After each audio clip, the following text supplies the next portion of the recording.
Welcome ke review gulat ya by MF Wrestling. Jadi ini keluar hari Selasa videonya, tapi recording dan dari hari Senin.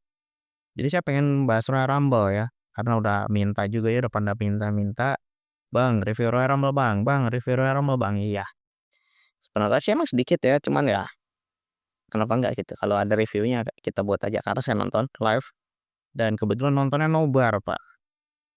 Ya nobarnya online sih sama teman-teman ya, sama teman-teman sesama penonton wrestling juga. Jadi sini saya pengen review sedikit, ngasih impresi sedikit soal pertandingan WWE yang diadakan kemarin ya, Royal Rumble.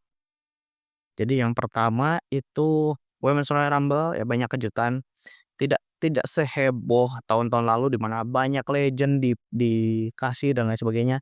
Ini cuman beberapa nama aja kayak Trish Stratus, kayak Nikki Bella, beberapa nama yang cukup dikenal ya sebagai legend ya. Terus juga ada paling yang returning itu kayak Alexa Bliss itu, sama Charlotte Flair of course ya, dan saya nggak ngerti kenapa dia menang.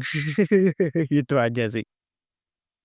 Sisanya sih banyak nama-nama bagus ya, apalagi ada momen yang menarik juga, tapi memang nggak seintens, di pertandingan-pertandingan yang berikutnya gitu ya. Tapi seenggaknya si Women's Royal Rumble ini ngasih hiburan juga, ngasih alternatif ya, karena tontonannya cukup menghibur untuk opening dan kita juga dikasih nafas panjang untuk, ngasih hiburan-hiburan dulu ya, ngasih pemanis-pemanis lah kayaknya, kasarnya itu. "Ayo warming up dulu," gitu sebelum masuk ke acara inti dan jelas menghibur kayak gitu. Banyak orang yang nggak suka dengan kemenangannya Charlotte Flair termasuk saya, tapi itu karena ya, udahlah Charlotte Flair ya Allah. Karena saya tuh jujur masih benci dengan Charlotte Flair ketika dia ngomong di tahun 2018 kalau nggak salah, apa 2019 gitu.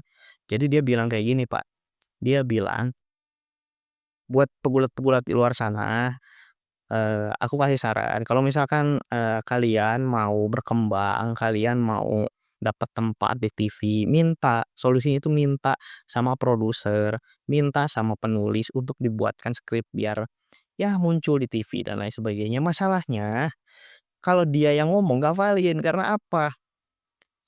Dia itu ya tahu sendiri anaknya siapa, prestasi dia apa, bahkan kalau misalkan kita nggak mengukur dia anak siapapun, prestasinya udah terlalu besar untuk bilang itu hal yang harus dilakukan gitu. Kalau menurut saya jadi kayak nggak nampak tanah gitu. Dia ini lain kalau misalkan yang ngomong penggulat yang lain, contoh kayak Chelsea Green gitu, itu menurut saya sih wajar-wajar aja kalau ngomong kayak gitu dan bahkan full support gitu kalau misalkan saya dengar saran itu dari beliau. Tapi kalau Charlotte Flair enggak lah, ya bingung juga sih. Match-nya bagus tapi ending-nya ngehe gitu ya, jadi kayak, yah males lah. Match kedua, Motor City Machine Gun lawan DIY. DIY menang 2-1 dalam 2 out of 3 falls match dan buat saya sih, ya ini buat pemanasan juga gitu, sama cooling down sedikit karena, habis Women's Royal Rumble jadi kayak, ya turunin dikit temponya gitu.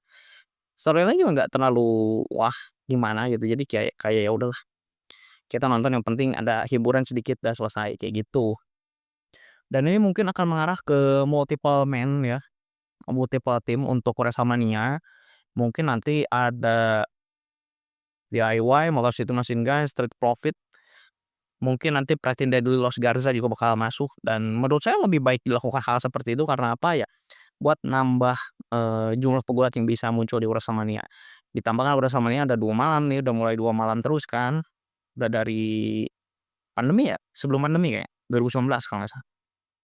Itu kan udah mulai 2 malam kan, jadi kenapa enggak gitu untuk memperbanyak match card dan dengan mengefektifkan match card dengan masukin banyak wrestler kayak gitu.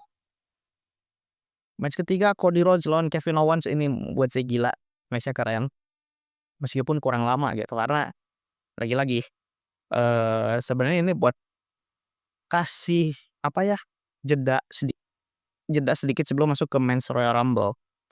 Karena jujur match-nya Kevin Owens dan Cody Rhodes ini buat saya kayak gimana ya, bisa dibilang jelek pun enggak, tapi lebih ke ya ini sih yang cukup expected gitu.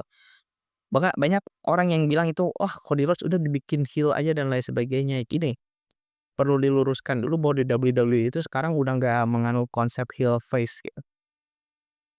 Karena kalau misalkan teman-teman bingung dengan omongan saya ini, contoh paling nyata adalah Bayley dan Io Sky itu masih ada beef gitu ya, masih apa, masih dendam gitu satu sama lain gitu ya. Padahal dua-duanya dianggap sama penonton face, kayak gitu aja. Ya karena faktanya tidak ada kategori face, heel sekarang. Sekarang itu di WWE yang ada ya kecenderungannya aja, lebih over ke penonton atau enggak gitu aja. Sebenarnya sesederhana itu kok. Jadi penulisan face dan heel ini ya cuman buat di storyline-nya itu aja, enggak buat keseluruhan gitu. Jadi memang cuman case by case aja. Jadi misalkan case ini siapa yang kecenderungannya lebih disukai, ya dia face-nya yang enggak yang kurang disukai berarti dia heel-nya, kayak gitu aja. Enggak yang memang dominan dia face, dominan dia heel terus aja. Enggak kayak gitu, udah enggak kayak gitu sekarang. Oke, dan match terakhir itu ada Men's Royal Rumble ya sudah jelas.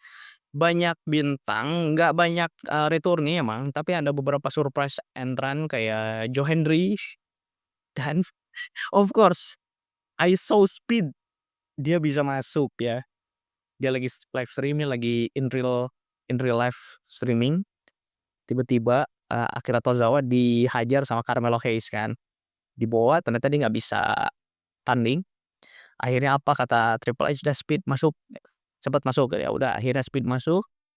Dan ujungnya ya dia bisa eliminasi satu ya, Otis ya, bareng Bron Breakker waktu itu ngeliminasinya meskipun ujung-ujungnya dia dikalahin Bron Breakker juga ya, dikeluarin. Tapi ini menghibur jadi, apa namanya, spotnya itu gak berhenti loh, jadi hampir tiap ada pemain baru, selalu ada spot baru yang menarik gitu. Jadi kalau ditonton itu kayak menghibur aja, jadi kayak kita nggak capek gitu bukan nggak capek, kayak kita malah capek gitu, capek buat ketawa terus, capek buat terhibur terus. Jadi pengen kayak cooling down gitu, nggak ada. Dikasih terus sampai nomor terakhir, hampir nomor terakhir loh. Soalnya di 20-an ke atas itu sempat jenuh sebentar ya, kalau kata saya. Kecuali John Cena sih, waktu masuk John Cena itu masih terhibur, kemudian anyep lagi. Sampai yang terakhir itu Logan Paul kayak gak diharapin banget ya. Naon sih Logan Paul gitu, kayak gitulah. Surprisingly nggak ada yang dari NXT tahun ini, jadi saya penasaran nanti berikutnya bakal kayak gimana tahun depan dan lain sebagainya gitu. Dan mungkin teman-teman banyak yang protes, "Kenapa Jey Uso yang menang, Pak?" Gitu, "Kenapa nggak ada pegulat lain gitu yang bisa menang si Men's Royal Rumble ini?" Buat saya sih, saya juga pengennya nama-nama lain, John Cena kek, CM Punk kek, Seth Rollins kek, nggak apa-apa gitu. Kalau Seth Rollins, Roman Reigns lagi juga nggak apa-apa.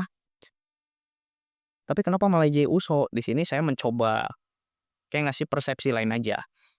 Di sini sih yang paling over gitu ya, dalam penjualan, disukai fans dan lain sebagainya itu ya Jey Uso. Jadi mau gimana gitu. Cody pun bahkan sekarang kalah, udah mulai kalah sama Jey Uso gitu. Meskipun sekarang sih kalau top selling-nya WWE Shop itu kalau nggak salah Penta ya sekarang itu. Tapi overall itu dari top 10-nya itu sekitar 2 sampai 3 produk itu punya Jey Uso semua. Jadi kayak, wah ini sih emang nggak bisa di ini gitu, nggak bisa dibendung. Memang harus di-push si Jey Uso-nya. Jadi salah satu solusinya gimana, ya udah nggak usah diuntungin gitu, apapun yang ada Jey Uso-nya kalau mau kayak gitu. Ya masalahnya sih, teman-teman partisipannya bukan gitu. Jadi kayak susah juga gitu kita ininya apa, nge-counter-nya gitu loh, untuk bilang bukan Jey Uso lah gitu. Lagi pula sih gini, masalahnya Jey Uso tuh cuma satu, si ring skill-nya nge-stuck gitu. Jadi kayak dia belum ada varian moveset baru yang lebih heboh dan lain sebagainya. Saya sih ngaruhnya ketika si Jey ini moga-moga sih ada konsep excursion dan lain sebagainya gitu, di mana kalau bisa sih Jey dikirim gitu. Bukan karena saya benci gitu ya, tapi pengen aja gitu ngelihat si Jey ini keluar, muncul di tempat lain ya. Kan keluar dari WWE ya maksudnya, rehat dari WWE dengan grind himself at another place gitu ya. Dikasih akses untuk keluar ke manalah terserah, belajar, entah ke mana, ke Jepang kek, ke Eropa kek, dan lain sebagainya gitu ya. Mudah-mudahan sih bisa dapat hal-hal seperti itu, tapi nggak tahu juga ya, mudah-mudahan sih, eee, bisa berkembang dengan sendirinya lah. Jadi nggak usah kita kayak ngarepin sampai kejadian seperti itu gitu. Ya, itu aja dulu sih buat hari ini, overall Royal Rumble adalah event yang sangat bagus untuk awalan 2025. Setelah di Saturday Night Main Event bulan Januari kemarin, agak anyep ya kalau kata saya karena bukan karena predictable, tapi lebih ke eksekusinya emang standaran aja, standaran show pada umumnya gitu, weekly show pada umumnya. Jadi kayak, ya udahlah nontonnya juga kayak biasa aja gitu kitanya. Ya, itu aja dulu buat hari ini, semoga kita bisa bertemu kembali di video berikutnya ya. Mudah-mudahan sih saya masih ada waktu buat bikin video satu 2 lagi lah, sebelum nanti kayaknya makin sibuk dan nggak sempet bikin video lagi kayaknya sampai hilang 2 bulan itu ya. Ya udah itu aja dulu, dadah.